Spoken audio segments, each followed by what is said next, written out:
नमस्कार, आपका स्वागत है सुरागीला न्यूज चैनल के काशीपुर बुलेटिन में। मैं हूं अनुश्री भारद्वाज और नजर डालते हैं आज की उत्तराखंड की फटाफट खबरों पर। आगामी त्योहार मुहर्रम को लेकर अमन कमेटी बैठक का हुआ आयोजन। रामनगर में अपनी मांगों को लेकर वन निगम कर्मचारियों ने किया धरना प्रदर्शन। पूर्व दर्जा मंत्री कर्नाटक ने कहा 3 घंटे में ठीक न हुई सड़क तो करूंगा माल रोड पर चक्का जाम। रामनगर घूमने आए बिहार के एक पर्यटक की संदिग्ध परिस्थितियों में हुई मौत। डीएम ने की खटीमा आपदा से राहत और बचाव कार्य की समीक्षा। 1 हफ्ते से बंद पड़ी सड़क को खोलने की मांग को लेकर युवाओं का प्रदर्शन। पहाड़ी से गिरने से युवक की हुई दर्दनाक मौत। बाढ़ आपदा के बाद क्षेत्र का दौरा करने पहुंची महिला ग्राम प्रधान। ग्रामीणों ने पहनाई जूतों की माला, मुकदमा दर्ज। 46 मकानों पर चला प्रशासन का बुलडोजर। डॉक्टर पर छेड़खानी और जान से मारने की धमकी का मुकदमा दर्ज। उपचुनाव में कांग्रेस की ऐतिहासिक जीत। रामनगर में कार्यकर्ताओं ने किया मिष्ठान वितरण। कुमाऊं कमिश्नर ने ली अधिकारियों की समीक्षा बैठक। अब खबरें विस्तार से। जसपुर कोतवाली परिसर में आगामी त्योहार मुहर्रम को लेकर स्थानीय लोगों के साथ अमन कमेटी बैठक का आयोजन किया गया, जिसमें अपर पुलिस अधीक्षक, काशीपुर विद्युत विभाग के अधिकारी, नगर पालिका कर्मचारी समेत तहसील के कर्मचारी मौके पर मौजूद रहे। वहीं बैठक में मुहर्रम पर निकलने वाले ताजियों की ऊंचाई और रूट पर चर्चा की गई। साथ ही त्योहार को शांतिपूर्ण मनाने के लिए लोगों से अपील भी की गई। संवाददाता दीपक चौहान की रिपोर्ट।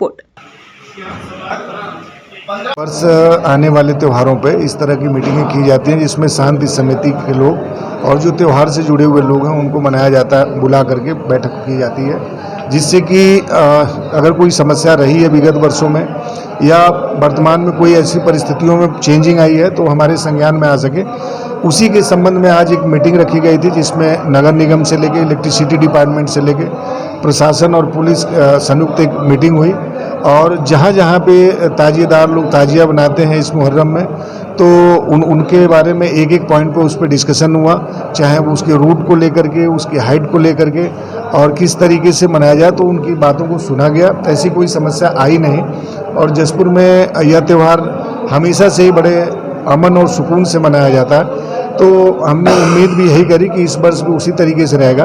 एक नई व्यवस्था के लिए हमने सबसे बोला है कि प्रत्येक ताजिया के साथ कम से कम कुछ वॉलंटियर्स जरूर रखें और अन्य जो कुछ लोग हैं इस त्यौहार के एक तो मतलब को समझें और उसी अनुसार उसमें उनका कहीं न कहीं आचरण भी रहे, जिससे कि अमन और सुकून में और पूरी शांति व्यवस्था के साथ इसको निपटाया जा सके। शुक्रवार को उत्तराखंड वन विकास कर्मचारी संगठन पश्चिमी क्षेत्र के कर्मचारियों ने निगम कार्यालय में सरकार और निगम के अधिकारियों के खिलाफ नारेबाजी करते हुए जमकर प्रदर्शन किया। धरना स्थल पर हुई सभा में बोलते हुए निगम कर्मी उमेश चंद्र भट्ट ने कहा कि उत्तराखंड शासन द्वारा पिछले वर्ष 15 फरवरी को 19 सितंबर 1991 की वरिष्ठता का एक आदेश 23 दिसंबर 2002 को विनियमित हुए कर्मचारियों को वरिष्ठता का लाभ देने के लिए प्रदेश सरकार द्वारा जारी किया गया था। हाईकोर्ट इलाहाबाद के आदेश पर यह लाभ दिया गया। उन्होंने बताया कि वर्तमान में उनका यह मामला उत्तराखंड हाईकोर्ट में चल रहा है, लेकिन इसके बाद भी सरकार द्वारा इस आदेश को इस साल 20 जून को उप सचिव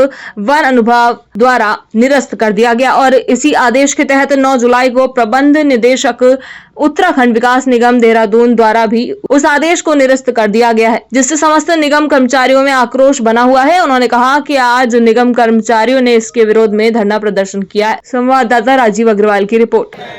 सर, हमारी मांगे, हम 2002 में नियमित हुए थे। उत्तर प्रदेश से हम अविभाजित कर्मचारी हैं। हमें जो है 1991 से यहाँ के एक शासनादेश के आधार पर और कोर्ट के आदेश के आधार पर हमें जो है 1991 से वरीयता देते हुए सेवा लाभ दिए जा रहे थे। आज उसमें जो है रिकवरी के आदेश हमारे अधिकारियों द्वारा दिए गए हैं।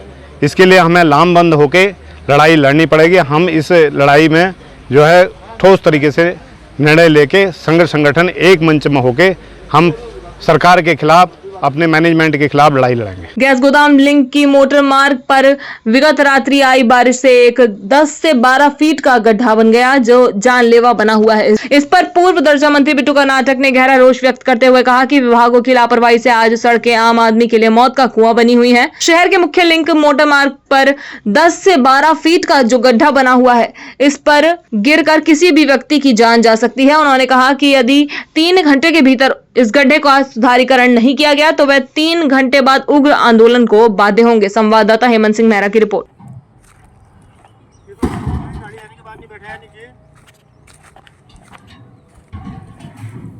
बता दें कि बीती 10 जुलाई को बिहार की एक प्राइवेट कंपनी AWPL के करीब 250 लोगों का ग्रुप रामनगर घूमने के लिए आया था। बताया जाता है कि ये सभी लोग रामनगर स्थित ग्राम कियारी में स्थित एक रिजॉर्ट में ठहरे हुए थे। बताया जाता है कि शनिवार की सुबह इस ग्रुप में शामिल सुंदर ठाकुर निवासी कल्याणपुर जमुई बिहार की संदिग्ध परिस्थितियों में मौत हो गई, जिसके बाद इस पर्यटक को साथ में मौजूद अन्य लोगों व रिजॉर्ट स्टाफ द्वारा उपचार के लिए रामनगर सरकारी अस्पताल ले जाया गया, जहां चिकित्सकों ने उसे मृत घोषित कर दिया। संवाददाता राजीव अग्रवाल की रिपोर्ट। मेरा नाम चंद्रशेखर आजाद है। जमुई से आए हुए थे और यहाँ आपके नैनीताल टाइगर जिम रिसोर्ट में रुके हुए थे। हम लोग पूरे टीम के साथ 200-250 आदमी आए हुए हैं घूमने के लिए। और उसी दौरान जो है आज सुबह हमारे एक साथी थे सुरेंद्र ठाकुर जी, जमुई के कल्याणपुर के रहने वाले हैं। स्नान करने के दौरान उनके एक पेन हुई सीने में और अचानक हम लोग तब तक यहाँ हॉस्पिटल लाए। हॉस्पिटल में चिकित्सकों ने कुछ देर के बाद मृत घोषित। स्नान काय में कर रहे थे? नल के नीचे या वैसे? नहीं, नल लगा हुआ था, नल से नीचे से स्नान कर रहे थे बैठ कर। जी, दर्द हुआ एकाएक। उनको तो बोले कि पेन हो रहा है, हमको ले चलिए अस्पताल। तो हम लोग सब साथी 4-5 को तुरंत गाड़ी करके यहाँ आए। सर ये कौन से होटल में है और कहाँ पे? ये टाइगर जिम रिसोर्ट है, उसी में हम लोग ठहरे। रामनगर। अच्छा, रहने वाले कहाँ के प्रॉपर? ये जमुई कल्याणपुर बिहार। किसी कंपनी के थ्रू आए थे या? ना, ऐसे ही हम लोग पूरे टीम बना हुआ है, ऐसे ही साथ ही घूमने के लिए 200-250 आदमी आए थे। अपर जिला अधिकारी अशोक कुमार जोशी ने बताया कि मुख्यमंत्री पुष्कर सिंह धामी द्वारा दिए गए निर्देशों के क्रम में जिलाधिकारी उदयराज सिंह ने विगत दिनों खटीमा, सितारगंज एवं नानकमता क्षेत्र में आई दैवीय आपदा से राहत व बचाव कार्यों की कैंप कार्यालय में वीसी के माध्यम से समीक्षा की। समीक्षा के दौरान जिलाधिकारी ने उपजिलाधिकारी खटीमा को निर्देश देते हुए कहा कि मुख्यमंत्री के स्पष्ट निर्देश है कि बाढ़ प्रभावित परिवारों को शीघ्र अतिशीघ्र सहायता राशि वितरित की जाए, इसमें किसी भी प्रकार का विलंब न किया जाए। उन्होंने कहा कि आपदा प्रभावित सभी परिवारों को अहेतुक सहायता अवश्य मिले, कोई भी परिवार न छूटे, इसमें किसी भी प्रकार की कोई लापरवाही बर्दाश्त नहीं की जाएगी। संवाददाता दुर्गेश तिवारी की रिपोर्ट। उधम सिंह नगर में वैसे तो पूरे जनपद में अतिवृष्टि रही, लेकिन जो मेन प्रभावित थे हमारा खटीमा तहसील, नानकमत्ता तहसील, सितारगंज तहसील, काशीपुर और काशीपुर और बाजपुर और कुछ मात्रा में गदरपुर में लोगों के घरों में पानी घुसा। 15,000 के करीब खटीमा तहसील में लोग प्रभावित हुए और नानकमत्ता और सितारगंज दोनों लगा के करीब 500 से लेके 700 लोगों तक परिवार वहाँ हुए। इसके अलावा 100-150 परिवार सभी जगह, किच्छा में कुछ घरों में पानी घुसा, गदरपुर में कुछ जगह पे पानी घुसा, काशीपुर बाजपुर में घुसा। तो सब जगह धनराशि का वितरण किया जा रहा है और लोगों को 2 दिन जो उनको शिफ्ट किया गया जिनके घरों में पानी घुसा था, उनको खाद्य विभाग के माध्यम से हमने पका हुआ भोजन, और जो व्यक्ति अपने ही किसी रिश्तेदार के यहाँ या अपने मकान की दूसरी या तीसरी मंजिल में शिफ्ट हो गया था, तो उनको कच्चा राशन भी वितरित किया गया। वर्तमान में पानी अब पूरा निकल चुका है। अब जिला प्रशासन का पूरा प्रयास ये है कि लोगों को जल्द से जल्द जो राहत राशि वितरित की जानी है उसको वितरित कर दिया जाए। इसके लिए तो हमारे पास पर्याप्त धनराशि है और सीएम सर ने 10 करोड़ रुपया अतिरिक्त जनपद के लिए आवंटित किया जा चुका है। पिछले हफ्ते चंपावत जिले में हुई मूसलाधार बारिश से बाराकोट ब्लॉक की नदेड़ा सड़क पूरी तरह बंद हो गई थी, परंतु एक हफ्ता बीत जाने के बाद भी संबंधित विभाग के द्वारा सूचना देने के बावजूद सड़क को नहीं खोला गया, जिस कारण ग्रामीणों को अत्यधिक कठिनाइयों का सामना करना पड़ रहा है। आज विभाग की कार्यप्रणाली से आक्रोशित युवाओं ने सामाजिक कार्यकर्ता नवल किशोर जोशी के नेतृत्व में सड़क को खोलने की मांग को लेकर जोरदार प्रदर्शन किया तथा सड़क खोलने की मांग की। नवल किशोर जोशी ने बताया कि इस सड़क के अलावा बिसराड़ी, पटतली, भन्नार मोटर मार्ग भी कई दिनों से बंद पड़े हैं, पर संबंधित विभाग सड़क खोलने की दिशा में कोई कार्य नहीं कर रहा है। संवाददाता लक्ष्मण बिष्ट की रिपोर्ट। ये सड़क है, पिछले सप्ताह यहाँ हुई थी भयंकर बारिश और अभी तक देखो ये मलबा।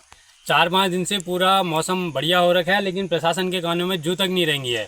60-70 परिवार इस ग्राम में रह रहे हैं। किसी को कोई बीमार हो रहा है, डोली के सहारे ले जा रहे हैं, कोई कैसे जा रहा है, ना किसी के वाहन जा रहे हैं।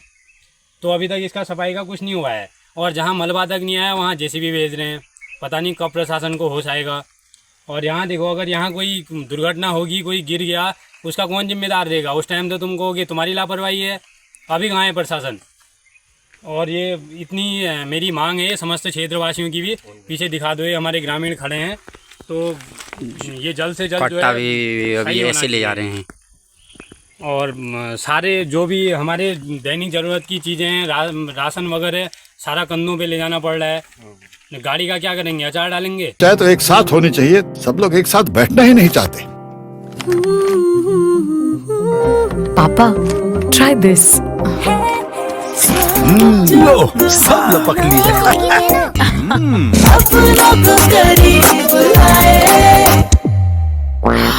ये क्या हाल कर दिया है रूम का? बस कल से चाय। कल से चाय मेरे रूम में। देवर पान नमकीन।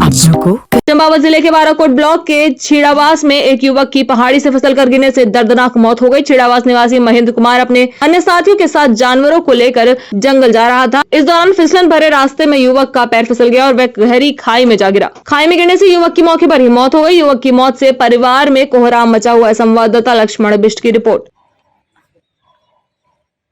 कल जब थोड़ा बहुत हल्की फुल्की सुबह के टाइम में बारिश हुई थी, उसके बाद ये बच्चा अपनी गाय को चराने के लिए गया था, तो अचानक इसका पैर फिसलने के कारण ये गहरी खाई में जा गिरा, तो उसमें ऑन द स्पॉट उसकी मौत हो गई। तो मेरा शासन प्रशासन से आग्रह है कि जो परिवार की आर्थिक स्थिति है वो बहुत दयनीय है। जो अपने दर्शन राम जी हैं, उनका एक छोटा बेटा जो काफ़ी लंबे समय से 15-20 सालों से लापता है, और एक यही बेटा था जो इनके लिए आर्थिक स्थिति थोड़ा इनके कमाने का एक जरिया था। और पिताजी बहुत बुजुर्ग हैं और वो भी लगभग 30-40% विकलांग की स्थिति में ही हैं। तो ये माँ भी विकलांग है और परिवार की अब कमाने का कोई जरिया नहीं है। मैं प्रशासन से आग्रह करता हूँ कि इस जो पूर्ण रूप से अब एक प्रकार से भगवान भरोसे परिवार रह गया है, तो शासन प्रशासन इस परिवार को कहीं न कहीं से थोड़ा बहुत आर्थिक सहायता के रूप में इनको मुआवजे के रूप में कुछ धनराशि प्रदान करें, ताकि ये परिवार अपना जीवन गुजर बसर कर सके। आर्थिक रूप से बहुत ही दयनीय स्थिति है और 70 साल के ऊपर इनके पिताजी की उम्र है, तो वो भी अब कुछ भी काम करने की स्थिति में नहीं है। माताजी इनकी हैंडीकैप हैं, तो कोई भी परिवार में कमाने वाला व्यक्ति नहीं था। एक ही कमाने वाला व्यक्ति था जो आज इस दुर्घटना का शिकार हो गया। तो मेरा प्रशासन से पुनः आग्रह है कि कहीं न कहीं से इस परिवार को आर्थिक रूप से कुछ न कुछ सहायता दी जाए। घटना जिला चंपावत के सीमांत बनबसा क्षेत्र ग्राम सभा गुडमी की है। यहां आपदा के बाद प्रभावित क्षेत्र का दौरा करने पहुंची अनुसूचित जाति की महिला ग्राम प्रधान विनीता राणा के साथ कुछ आक्रोशित ग्रामीण लोगों द्वारा जूतों की माला पहनाकर अभद्रता की गई। ग्रामीणों का कहना था कि जब वह लोग बाढ़ में फंसे हुए थे तो ग्राम प्रधान उनकी मदद को क्यों नहीं आई। बीती 10 जुलाई को महिला ग्राम प्रधान के साथ हुई इस घटना का वीडियो तेजी से सोशल मीडिया पर वायरल हो रहा है, जिसमें देखा जा सकता है कि महिला ग्राम प्रधान के आने पर पहले तो ग्रामवासी ताली बजाकर उसका स्वागत करते हैं, फिर जूते की माला पहनाकर अभद्रता करते हुए जाति सूचक शब्दों का प्रयोग करते हैं। पुलिस क्षेत्राधिकारी शिवराज सिंह राणा ने बताया कि इस प्रकरण में 9 लोगों के खिलाफ नामजद मुकदमा दर्ज कर लिया गया है। संवाददाता लक्ष्मण बिष्ट की रिपोर्ट। में जैसे कि बाढ़ आ रखी थी, जैसे बाढ़ का पानी कम हुआ सर, वैसे ही मैं ग्राम सभा में गई देखने के लिए कि बाढ़ से कितने लोग प्रभावित हो रखे हैं, कितना नुकसान हो रखा है। मैंने कहा एक बार मुआयना करके आती हूँ। तो सर मैं उस जगह में पहुँची तो मतलब मेरे को गाली देना स्टार्ट हो गया। लोगों ने मुझे गाली देनी, ज़्यादा लोग नहीं है, कुछ लोग हैं गाँव के लोग, पीछे से कुछ लोग बोल रहे हैं मत करो परेशान उनको, वो भी डूबे हैं, पर ये लोग उनको भी गाली दे रहे हैं। मतलब वो लोग नहीं माने, उनकी सोची समझी साजिश थी इन चीज़ों में।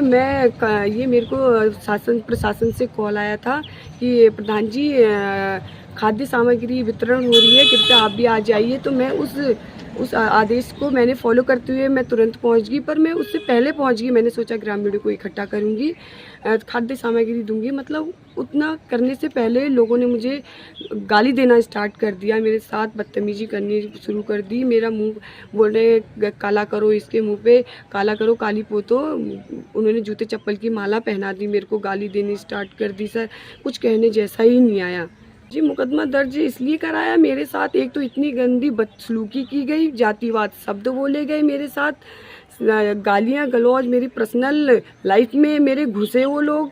अब मैंने मुकदमा दर्ज किया है, मेरे को न्याय मिलना चाहिए सर। मैंने ऐसा क्या कर दिया? मैंने बाढ़ को पर्सनली उनके घर में नहीं डाला, मैं भी प्रभावित हुई सर। आप देख सकते हैं कम से कम 9 से 10 फीट पानी आ रखा है, मैं इतने बाढ़ में कैसे जा सकती हूँ सर बताइए।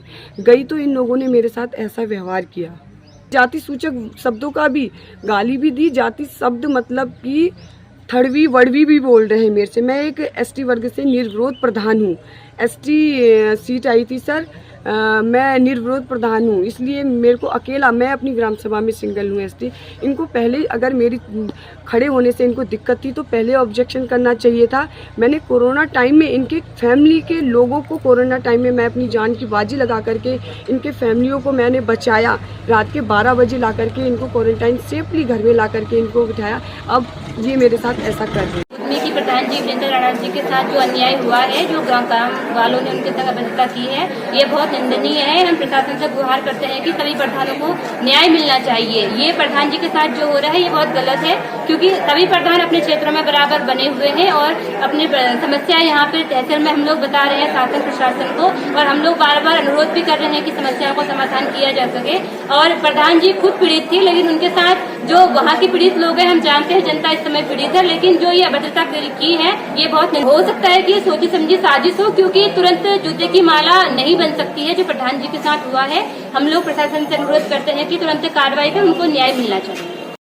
ग्राम प्रधान विनीता राणा जो एक एसटी परिवार से है और निर्विरोध ग्राम प्रधान गुजमी की निर्वाचित हुई है और बहुत बढ़िया काम वो अपनी ग्राम सभा में कर रही है, लोगों के दुख सुख में। और कहीं भी किसी भी प्रकार की कोई भी, जैसे कोरोना काल में भी उन्होंने बहुत सेवा करी।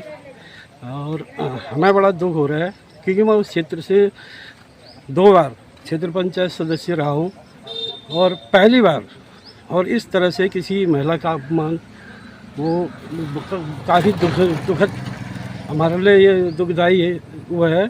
और ऐसे जो जिन लोगों ने उनके साथ इस तरह का दुर्व्यवहार किया है, उन लोगों को जो है कड़ी से कड़ी सज़ा मिलनी चाहिए, क्योंकि ये एक पंचायत प्रतिनिधि का अपमान है।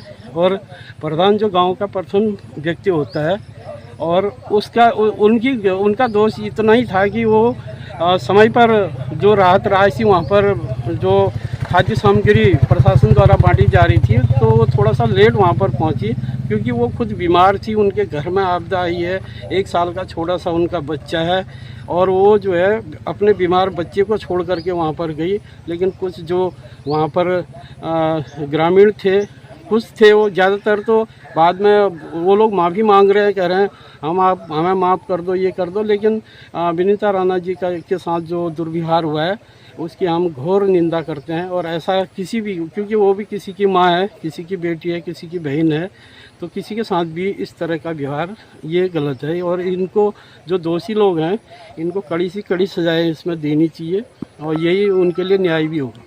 ग्राम प्रधान एसटी समुदाय की है और इसमें मुझे विवेचना मिली हुई है, और इसमें अभी तक जो है 9 लोगों को नामजद किया है। जो इसमें विवेचना के दौरान कैसे भी होगा, जो भी इसमें अपराधी होगा उसको वैधानिक कार्रवाई करके दंडित दिलाया जाएगा। रुद्रपुर के भगवानपुर NH 74 किनारे सरकारी जमीन पर वर्षों से रह रहे 46 मकानों पर आज प्रशासन का बुलडोजर चला है। इस दौरान 7 JCB और 1 पोकलैंड की मदद से मकानों को ध्वस्त किया गया। सुरक्षा की दृष्टि से क्षेत्र को भारी पुलिस फोर्स से लैस किया गया था। 2 दिन पूर्व भगवानपुर में NH 74 सड़क किनारे अतिक्रमण हटाने पहुंची टीम को स्थानीय लोगों और विधायक के विरोध का सामना करने के बाद आज प्रशासन दल बल के साथ भगवानपुर पहुंचा, जिसके बाद एक के बाद एक 46 पक्के मकानों को टीम ने जमींदोज कर दिया। इस दौरान भगवानपुर को छावनी में तब्दील किया हुआ था। संवाददाता दुर्गेश तिवारी की रिपोर्ट।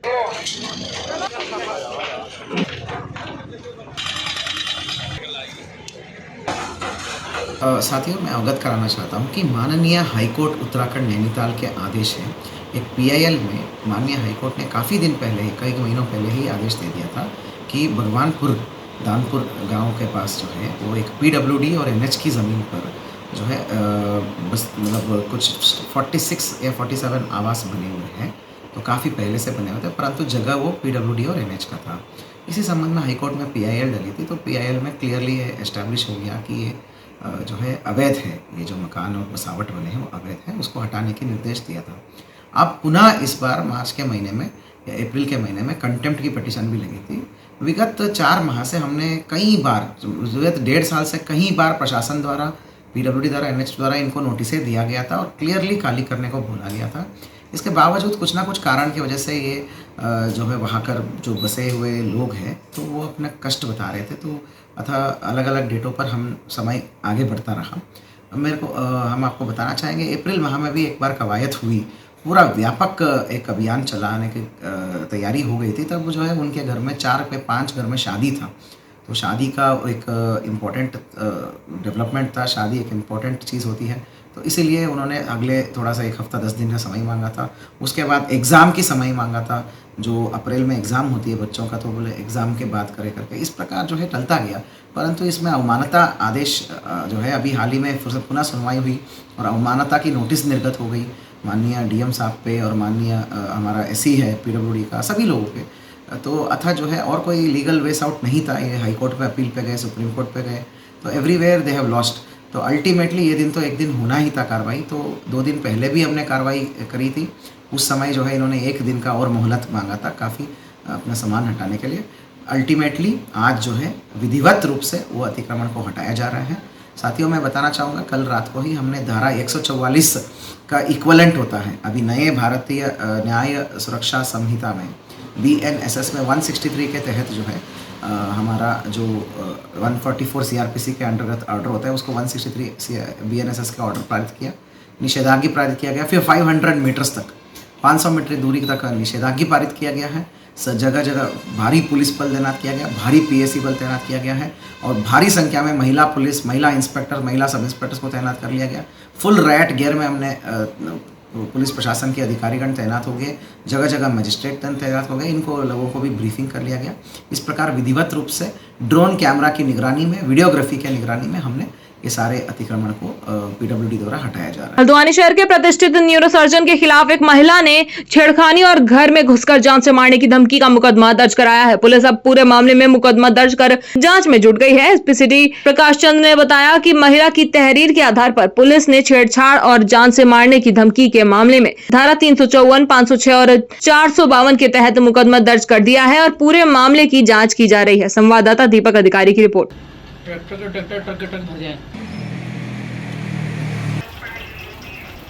देखिए, एक महिला द्वारा डॉक्टर महेश शर्मा के खिलाफ छेड़खानी और जान से मारने की धमकी देने का आरोप है, जिस पर थाना मोखानी ने FIR दर्ज की है। ये चूँकि ये पुराना मामला है, नए कानून लागू होने से पहले, तो ये IPC में दर्ज है। 354, 506, 452 में दर्ज है IPC। हाँ, पुलिस इसमें इन्वेस्टिगेशन शुरू कर दी। शनिवार को उत्तराखंड की मंगलौर और बद्रीनाथ विधानसभा सीट पर हुए उपचुनाव की मतगणना में मंगलौर से कांग्रेस के काजी निजामुद्दीन और बद्रीनाथ से लखपत बुटोला की ऐतिहासिक जीत। रामनगर में कांग्रेस और यूथ कांग्रेस के कार्यकर्ताओं ने मिष्ठान वितरण करते हुए नवनिर्वाचित दोनों विधायकों को बधाई देते हुए वहां की जनता का भी आभार व्यक्त किया। कांग्रेस के जिला अध्यक्ष राहुल छिमवाल ने कहा कि मंगलौर और बद्रीनाथ की जनता ने भाजपा सरकार को आईना दिखाने का काम किया है। उन्होंने कहा कि जिस प्रकार मंगलौर में पुलिस ने जनता के साथ अनुचित व्यवहार किया और चुनाव को बाधित करने का कार्य किया, तो ऐसे में वहां की जनता ने कांग्रेस प्रत्याशी को जीत दिलाकर भाजपा को करारा जवाब दिया है। संवाददाता राजीव अग्रवाल की रिपोर्ट।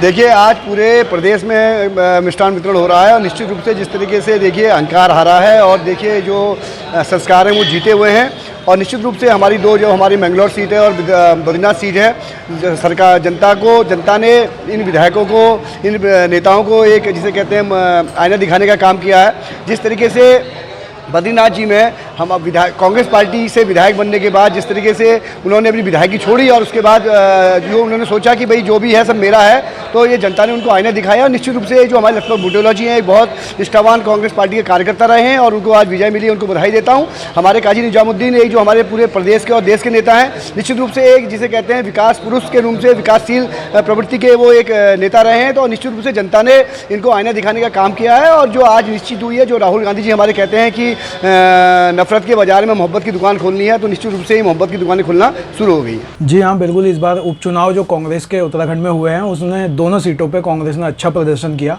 और मैं तो कहूँगा अयोध्या के बाद अब बद्रीनाथ से भी बीजेपी साफ हो गई है। तो इनका जो हिंदुत्व का मुद्दा है, उस टाइप की जो बातें इनकी सांप्रदायिकता वाली चलती थी, वो सब फेल हो गई हैं और जनता इनको समझने लगी है। चाहे तो एक साथ होनी चाहिए, सब लोग एक साथ बैठना ही नहीं चाहते।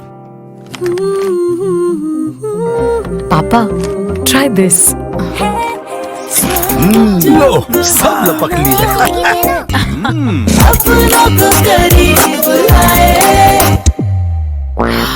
ये क्या हाल कर दिया है रूम का? बस कल से चाय।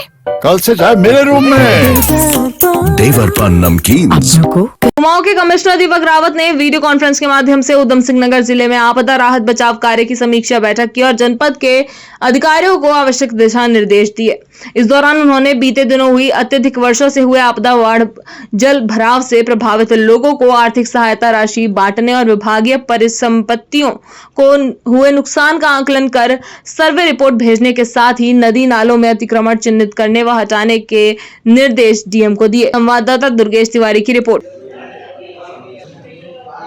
को लेकर बैठक दो बिंदुओं पर की गई। एक तो जो आपदा आई उससे क्षति क्या हुई, नुकसान क्या हुआ, राहत वितरण की स्थिति क्या है, इसकी समीक्षा की गई। और जो क्षति हुई है उसके लिए क्या बजट चाहिए, कितना, इन बिंदुओं पर सारे विभागीय अधिकारियों के साथ बैठक हुई है। आयुक्त महोदय ने ये निर्देश दिया है कि ये सारा प्रपोजल बना करके शासन को तत्काल भेजा जाए। दूसरा जो मेन फोकस है कि आगामी समय में जो नाले नदी फिर से सिल्ट आ गई है उनको फिर से हटाया जाना आवश्यक होगा, तो उसके लिए भी प्लान तैयार किया गया।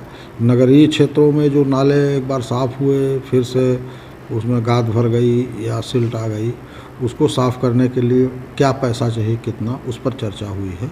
तो इन सारे बिंदुओं को लेकर तैयारी और आगे ये प्लान है कि कम से कम बाढ़ या अतिवृष्टि से लोग प्रभावित हों, इसकी हम लोग तैयारी करें। आज के लिए बस इतना ही। उत्तराखंड से जुड़ी सभी खबरों को जानने के लिए जुड़े रहें सुरागीलाल न्यूज़ चैनल से। धन्यवाद।